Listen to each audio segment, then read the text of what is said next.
വചനമൊഴി March 7. വചനഭാഗം റോമ 4:13-25, മത്തായിയുടെ സുവിശേഷം 7:1-6. വിശുദ്ധ മത്തായി അറിയിച്ച നമ്മുടെ കർത്താവ് ഈശോ മിശിഹായുടെ പരിശുദ്ധ സുവിശേഷം. വിധിക്കപ്പെടാതിരിക്കാൻ നിങ്ങളും വിധിക്കരുത്. നിങ്ങൾ വിധിക്കുന്ന വിധിയാൽ തന്നെ നിങ്ങളും വിധിക്കപ്പെടും. നിങ്ങൾ അളക്കുന്ന അളവ് കൊണ്ട് തന്നെ നിങ്ങൾക്കും അളന്നു കിട്ടും. നീ സഹോദരന്റെ കണ്ണിലെ കരട് കാണുകയും നിന്റെ കണ്ണിലെ തടിക്കഷ്ണം ശ്രദ്ധിക്കാതിരിക്കുകയും ചെയ്യുന്നത് എന്തുകൊണ്ട്?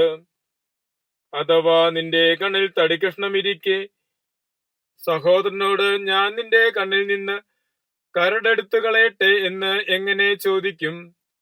കപടനാട്യക്കാര, ആദ്യം സ്വന്തം കണ്ണിൽ നിന്ന് തടികഷ്ണമെടുത്ത് മാറ്റുക. അപ്പോൾ നിന്റെ സഹോദരന്റെ കണ്ണിലെ കരടെടുത്ത് കളയാൻ തക്കവിധം വ്യക്തമായി നീ കാണും. വിശുദ്ധമായത് നായ്ക്കൾക്ക് കൊടുക്കരുത്. നിങ്ങളുടെ മുത്തുകൾ പന്നികളുടെ മുൻപിൽ ഇട്ടുകൊടുക്കരുത്. അവ മുത്തുകൾ ചവിട്ടി നശിപ്പിക്കുകയും തിരിഞ്ഞ് നിങ്ങളെ ആക്രമിക്കുകയും ചെയ്തേക്കാം.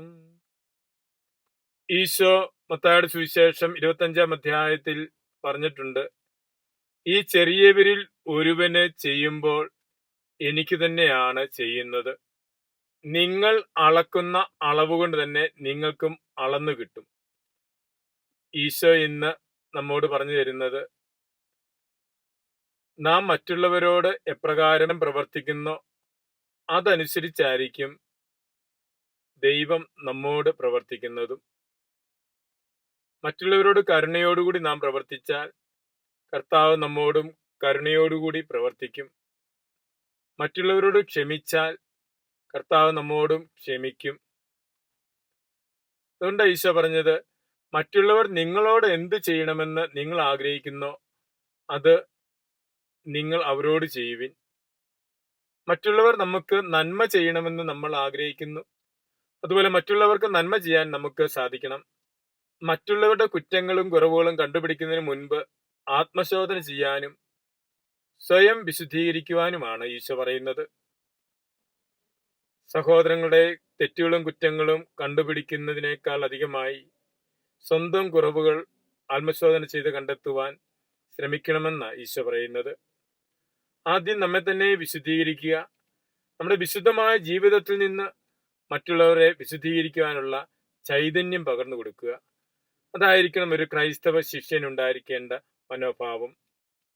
ഈ നോമ്പ് കാലഘട്ടത്തിൽ ഈശോ നമ്മോട് അരുളി ചെയ്യുന്നത് പോലെ മറ്റുള്ളവർക്ക് നന്മ ചെയ്തുകൊണ്ട് നമ്മുടെ ജീവിതത്തിലെ കുറവുകളെ കുറിച്ച് ആത്മശോധന ചെയ്ത് അത് കണ്ടെത്തി അത് തിരുത്തിക്കൊണ്ട് പരസ്നേഹ പ്രവൃത്തികളിലൂടെയും പരിത്യാഗ പ്രവൃത്തികളിലൂടെയും ആത്മവിശുദ്ധീകരണം നേടിക്കൊണ്ട് നമുക്ക് ചുറ്റും പ്രകാശം പരത്തുവാനും ഈശോയുടെ യഥാർത്ഥ അനുയായികളായി ജീവിക്കുവാനും കൃപ നമുക്ക് പ്രാർത്ഥിക്കാം.